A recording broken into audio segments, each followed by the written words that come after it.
नमस्कार साथियों, CG job education में आप सभी का बहुत बहुत स्वागत है। आज हम सीजी टेट पेपर 2 में बाल विकास 2011 के प्रश्न पत्र सॉल्व करने जा रहे हैं। सीडीपी के प्रश्न पत्र हैं बाल विकास के। तो चलिए एक एक करके हम प्रश्नों को लेंगे। हमारे पास प्रश्न पहला है, निम्न में से सृजनशीलता का प्रमुख तत्व क्या नहीं है। देखो, सृजनशीलता क्या नहीं है? मौलिकता, अनुशासन, धारा प्रवाहिता या चौथा ऑप्शन है लचीलापन। तो बहुत ही सरल सा आंसर है भाई इसका, अनुशासन इसमें नहीं आता सृजनशीलता में। बाकी मौलिकता, धारा प्रवाह, लचीलापन ये तीनों चीज़ें सृजनशीलता के ही विशेषता में से एक है। अगला सवाल है हमारा सवाल नंबर दूसरा। देखो, पियाजे के अनुसार संज्ञानात्मक बाल विकास की कितनी अवस्था है? तो पियाजे ने 4 प्रकार की अवस्था दिया है। क्या क्या? संवेदी, पूर्व, मूर्त और औपचारिक। ये 7 प्रकार की अवस्था पियाजे ने बताई है, 4 प्रकार की। तो ये भी इसका सटीक आंसर हो जाएगा। अगले सवाल नंबर तीसरा देखो, शिक्षा मनुष्य में अंतर्निहित क्षमता का परिपूर्णता में विकास करती है। यह कथन किसका है? स्वामी विवेकानंद, स्किनर, पेस्टोलॉजी, रविंद्रनाथ टैगोर का। अर्थात मनुष्य में अंतर्निहित क्षमता का परिपूर्णता में विकास, उत्तर हो जाएगा स्वामी विवेकानंद। ए इसका सही उत्तर है। CG TET 2011 upper primary paper 2 हम सॉल्व करवा रहे हैं बाल विकास की क्लासेस। चौथा प्रश्न देखो, सीखने के प्रयास और भूल का सिद्धांत। तो सीखने जो मैक्सिमम सिद्धांत है साथियों, उसको थॉर्नडाइक ने ही दिया है, याद रखना है भाई, मोस्ट इंपॉर्टेंट है। क्लियर है? प्रश्न क्रमांक 5वां है, बिग व हंट के अनुसार खाली स्थान विशेषताओं को सर्वोत्तम रूप से व्यक्त करने वाला एक शब्द है परिवर्तन।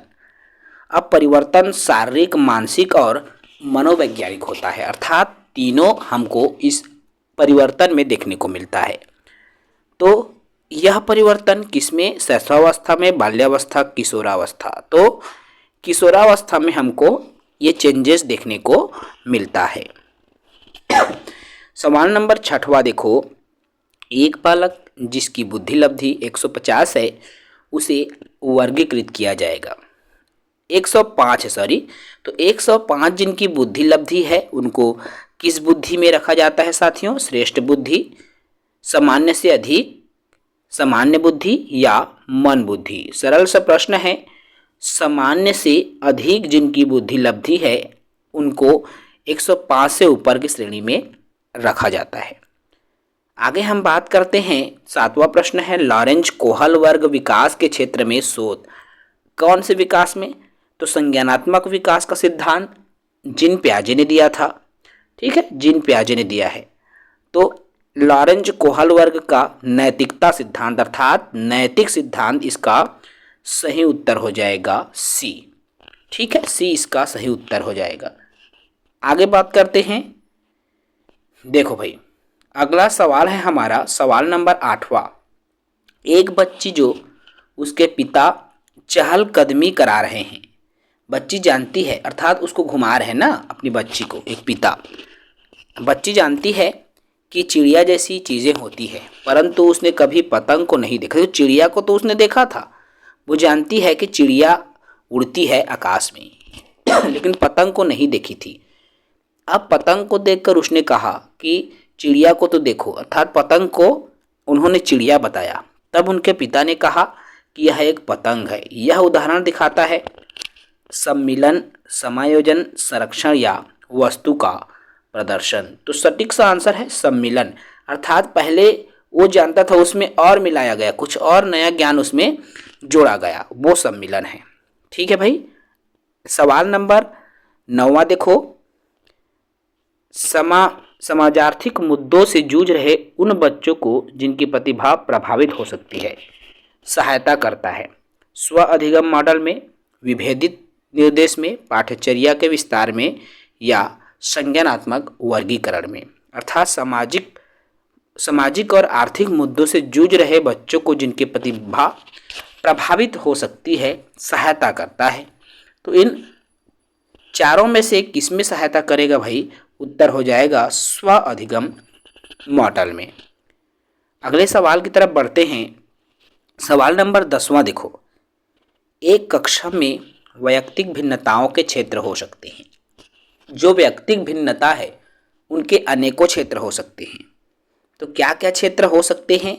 रुचि का क्षेत्र हो सकता है, चरित्र के क्षेत्र हो सकते हैं, सीखने के क्षेत्र हो सकते हैं, या ये सभी। तो बिल्कुल तीनों क्षेत्र जो है इसमें शामिल हो जाते हैं। ठीक है, चलिए अगला सवाल है हमारा सवाल नंबर 11वां। देखिए, बुद्धि के द्विखंड सिद्धांत का प्रतिपादन किसने किया? बुद्धि का द्विखंड, तो बुद्धि का जो द्विखंड सिद्धांत है बहुत ही सरल सा आंसर है, स्पीयरमैन ने दिया है। द्विकारक सिद्धांत भी कहा जाता है। ठीक है, थर्स्टन ने एक कारक। आगे बढ़ते हैं। सीखना जो है व्यवहार में उत्तरोत्तर सामंजस्य की प्रक्रिया है। तो सीखना व्यवहार में परिवर्तन एक तरह से हम कह सकते हैं। तो इसका सटीक उत्तर क्या हो जाएगा भाई? स्किनर। सीखने व्यवहार में परिवर्तन है, तो ये स्किनर ने कहा है। आगे बढ़ जाते हैं। प्रश्न क्रमांक 13 को देखो, तो क्या कहता है भाई? हावर्ड गार्डनर द्वारा निम्न में से एक को छोड़कर बाकी सभी बुद्धि के प्रकार। तो हावर्ड गार्डनर ने बुद्धि के जो प्रकार बताए हैं। ठीक है, तो भाषाई बुद्धि आती है, सृजनात्मकता, अंतर्वैयक्तिक। देखो इसमें भाषाई बुद्धि राइट ये नहीं होता, ये भी है और ये भी है। तो उत्तर हो जाएगा बी। तो इनमें से एक को छोड़कर, तो किसको छोड़कर? इस सृजनात्मकता को छोड़कर। ठीक है, चलिए मूल्यांकन का उद्देश्य क्या है? बच्चे को उत्तीर्ण अनुत्तीर्ण घोषित करना है। बच्चों ने क्या सीखा है ये जानना। बच्चों को सीखने में आई कठिनाइयों को जानना, या उपरोक्त सभी। तो भाई इसका सटीक उत्तर क्या हो जाएगा? उपरोक्त सभी हो जाएगा। ठीक है, अगले सवाल में आइए। सवाल नंबर 15 है हमारा। देखिए, संकेत अधिगम के अंतर्गत निम्नलिखित सीखा जाता है। संकेत अधिगम में क्या सीखा जाता है? मनोविज्ञान को, पारस्परिक अनुकूलन को, वातावरण को, या मनोदैहिक को। तो संकेत सिंबॉलिक एक तरह से कह सकते हैं। तो पारस्परिक अनुकूलन को सीखा जाता है। ठीक है, प्रश्न 16 देखो, क्या कहता है भाई? पियाजे के अनुसार बच्चा जो है अमूर्त स्तर पर चिंतन, बौद्धिक क्रिया और समस्या समाधान किस अवस्था में करता है? अमूर्त चिंतन वगैरह। तो अमूर्त चिंतन मतलब औपचारिक अवस्था में करेगा ना बच्चा, कि नहीं करेगा? तो सी इसका सटीक उत्तर हो जाएगा। ठीक है भाई, ओके। सवाल नंबर 17 देखो, कौन सा सीखना स्थायी होता है? बच्चे स्थायी रूप से कब सीखते हैं, कैसे सीखते हैं? क्या वो रट कर स्थायी सीखेगा? नो। सुनकर? नो। समझकर? नो। देखकर बच्चा स्थायी सीखता है। इसी को प्रत्यक्ष ज्ञान की श्रेणी में रखा गया है। ठीक है, अर्थात जब बच्चा देखेगा ना तो उनकी ज्ञान स्थायी हो जाती है। लेकिन एक चीज याद रखना, देखने के साथ यदि वो सुन भी पा रहा है तभी सीखेगा। लेकिन केवल यहाँ पर देखो, यहाँ पर एक प्रॉब्लम ये है, यहाँ पर केवल देखना आ रहा है मित्रों, इसलिए समझकर उत्तर आ जाएगा।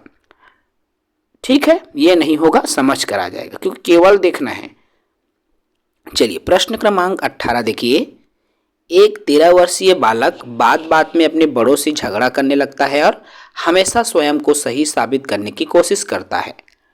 मतलब ये तनाव में है, तो ये किशोरावस्था आ जाएगा। ठीक है, चलिए अगले सवाल में आते हैं। सवाल नंबर हमारा 19 है। देखो, निम्न में से क्या बच्चों की सृजनात्मकता के विकास में सहायक नहीं है? क्या सहायक नहीं है?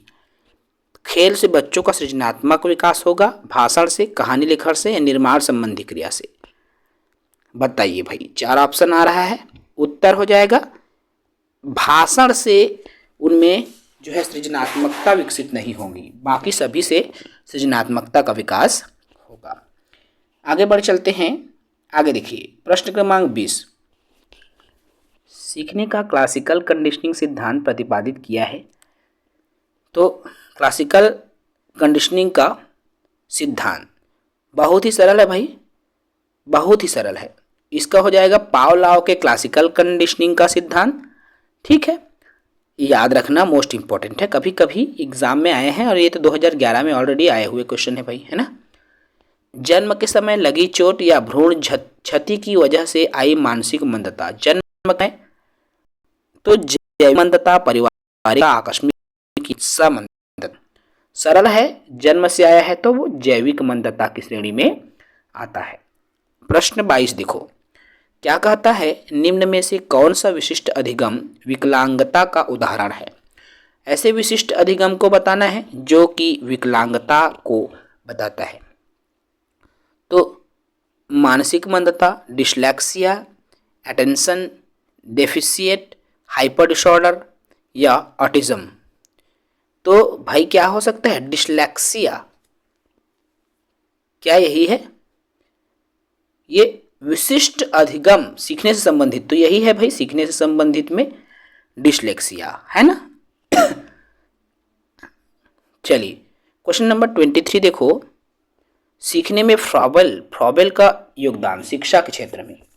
अब शिक्षा के क्षेत्र में फ्रॉबेल का योगदान था, किंडरगार्टन था, सही है कि नहीं है? किंडरगार्टन कौन है भाई? फ्रॉबेल, जबकि इसमें सी लिखा हुआ है। विकल्प देखो, किंडरगार्टन सी ही है ना मेरे दोस्तों, विकल्प को आगे पीछे कर दिया गया है, इसको आप इसे ध्यान देंगे। ठीक है, चलिए निम्न में से संश्लेषण का उदाहरण है। संश्लेषण मतलब जोड़ना, निबंध लिखना, भाषण, प्रमेय सिद्ध करना। तो बहुत ही सरल सा है, जब आप कोई प्रमेय सिद्ध कर रहे होते हैं ना, तो संश्लेषण मेथड का उपयोग कर रहे होते हैं। क्वेश्चन नंबर 25 है, सीखने का वह मॉडल जो बच्चों की सृजनात्मकता को उत्प्रेरित करता है। सीखने की मॉडल सृजनशीलता को यही बढ़ावा दे, बैंकिंग रटना को बढ़ावा देता है, प्रोग्रामिंग भी लगभग रटना ही है, तो सही उत्तर हो जाएगा रचनावादी, जो कि सीखने की ये समझ को, सृजनात्मकता को बढ़ावा देता है, बी। ठीक है, रचनावादी आ जाएगा। अगला सवाल है सवाल नंबर 26, सामाजिक अधिगम क्या होता है? अलगाव से होता है, संपर्क से आरंभ होता है, भीड़ से या दृश्य श्रव्य सामग्री। तो सामाजिक अधिगम जब लोगों से संपर्क होगा ना, तभी तो सामाजिक अधिगम होगा ना भाई, तो सी इसका सटीक उत्तर है। क्वेश्चन नंबर 27 देखो, बालक के शारीरिक व क्रियात्मक विकास की दिशा होती है। तो शारीरिक व क्रियात्मक विकास की दिशा सिर से पैर तथा शरीर के मध्य से बाहर। देखो, सिर से पैर, शरीर के मध्य से बाहर, ये बी बिल्कुल सही आंसर है, शरीर के मध्य से बाहर, तो बी उत्तर हो जाएगा भाई। क्लियर है। चलिए सवाल नंबर 28, श्रवण क्या प्रयुक्त की जाती है? जो श्रवण बाधित बच्चे होते हैं ना, उनको पढ़ाना है, तो क्या उपयुक्त होगा उनको पढ़ाने के लिए? श्रवण, सुनने में, ब्रेल लिपि, ये देखने में जिनको समस्या है, ठीक है, तो सुनने में जिनको प्रॉब्लम है, वह सांकेतिक भाषा अर्थात इशारों से समझता है चीजों को, उपयुक्त सभी नहीं आएगा भाई। ठीक है। क्वेश्चन नंबर 29 देखो, बालक का विकास परिणाम है किसका है भाई? बालक का विकास वंशानुगत क्रम एवं वातावरण दोनों का। और ये क्वेश्चन ना कई बार आ चुका है, आते ही रहता है भाई। ये हमारा घरेलू, वो जिस तरह से सेट मैक्सम सूर्यवंशम आते ना, ठीक वैसने ही हमार सीजी टेट में वंशानुक्रम तथा वातावरण क्वेश्चन आते। ठीक है भाई, ओके। चलो सवाल अगला है, अंतिम सवाल ले रहे हैं बाल विकास की। क्या है? परीक्षा के स्थान पर सतत और व्यापक मूल्यांकन गुणवत्तामूलक शिक्षा के लिए अधिक उपयुक्त है। क्यों? क्योंकि गुणवत्तामूलक शिक्षा से संज्ञानात्मक क्षेत्र का मूल्यांकन होता है, सहसंज्ञानात्मक क्षेत्र का भी मूल्यांकन होता है। मूल्यांकन सतत एवं व्यापक, मतलब ये तीनों चीजें आएंगी मेरे दोस्तों, तो उपरोक्त सभी सटीक उत्तर हो जाएगा। तो ये तो रहा बाल विकास, और बाल विकास के कुल 30 प्रश्न हैं जिनको हमने हल सहित जाना। ये सीजीटेट 2011 के प्रश्न पत्र है साथियों। 2011 का प्रश्न पत्र आज की इस लाइव नहीं कहूँगा, आज की इस क्लास में हमने 30 प्रश्नों को देखा जो कि सीजीटेट 2011 पेपर 2 का प्रश्न है। कल की शाम की जो वीडियो आएगी उसमें अगले वर्ष की प्रश्न पत्र आप सभी के लिए साझा किया जाएगा। जुड़े रहेंगे हमारे साथ, चैनल को सब्सक्राइब करेंगे यदि आप नए साथी हैं। जय हिंद।